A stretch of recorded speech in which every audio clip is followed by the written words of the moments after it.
Character. I'm Troy Norton. So how far would you go to shorten your commute? Probably not as far as Don LeMaster. His day job in the car business inspired a nearby home where fixing dents was once the order of the day. That morning commute is enough to drive most people crazy, but it's not a problem for Don LeMaster. Well, that was a long commute. I'm at work.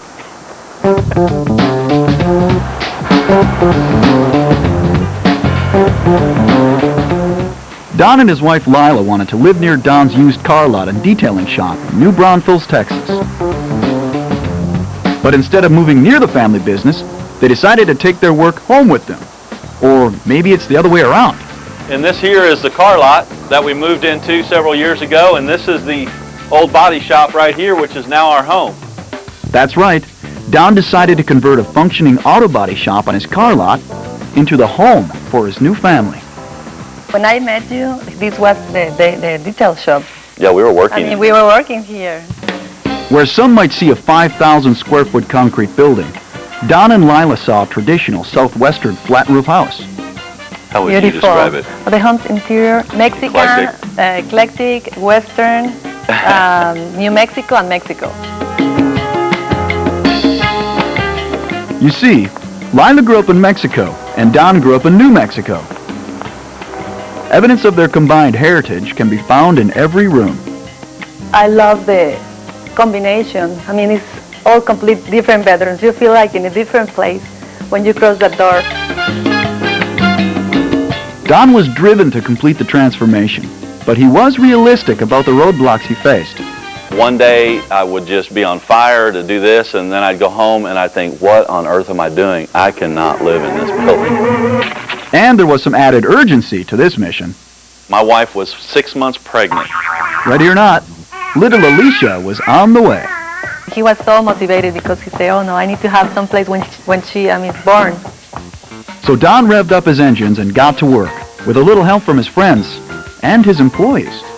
I said, hey, look, you're not going to be cleaning cars today. Come on, we need to paint some walls, or we need to do this, or, do the floor. Inside, the home has huge rooms and exposed ductwork that give the space a contemporary urban feel. But there are also signs of a more traditional lifestyle at every turn. Oh, nice shot. Once we decided we're going to go with the Mexican theme, we wanted to find a sink and not just your typical white porcelain sink. And so I said, well, wouldn't it be neat to kind of feel like you're in an aquarium, when you're taking a shower? When I was going to paint it, my wife said, don't you dare, because it reminds her of her home, Acapulco, of the beach and being right in the water and having this like the sand on the outside.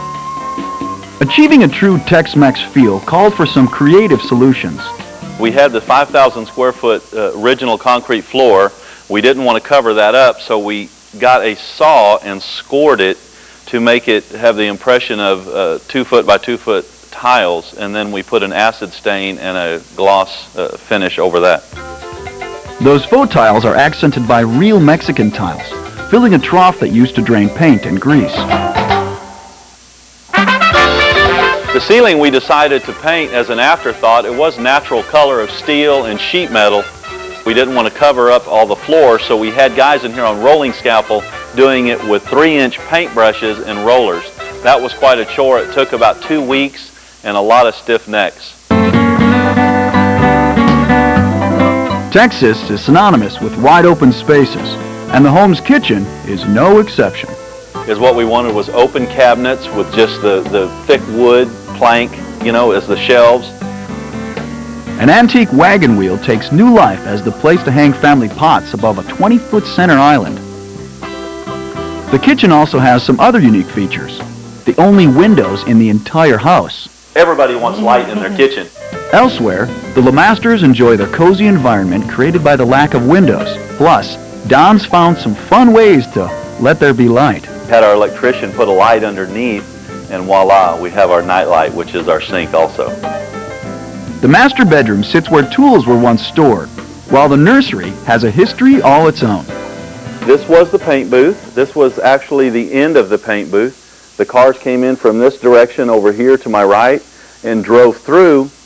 Right here we had two big double doors. When we were done painting the car, we would open the doors, drive them right through the kitchen, right out the other end. Lila insisted they keep the big garage door, thinking this might once again become a place of business. But those plans, just like this home itself, are always subject to change. I I've just talked love about this. moving. I can't get her out of here now.